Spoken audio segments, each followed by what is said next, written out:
Hi friends, welcome to my channel. Today I'm going to review a maxi dress which I have purchased from Flipkart. So let's start. So this is the dress of multicolor. This is of multicolor dress with black combination.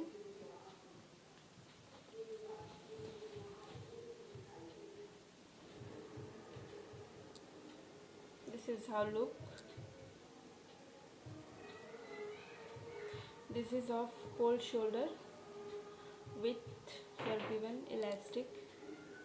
It's elastic here. और ये material जो है ये fabric जो है वो georgette की है।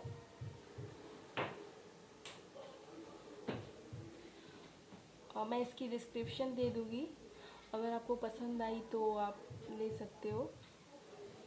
ओवरऑल इसमें बस यही है, ये ड्रेस अच्छी लगी मुझे और तो कुछ है नहीं। तो इट्स कलर भी अच्छा लगा मुझे कॉम्बिनेशन, इसलिए मैंने लिया।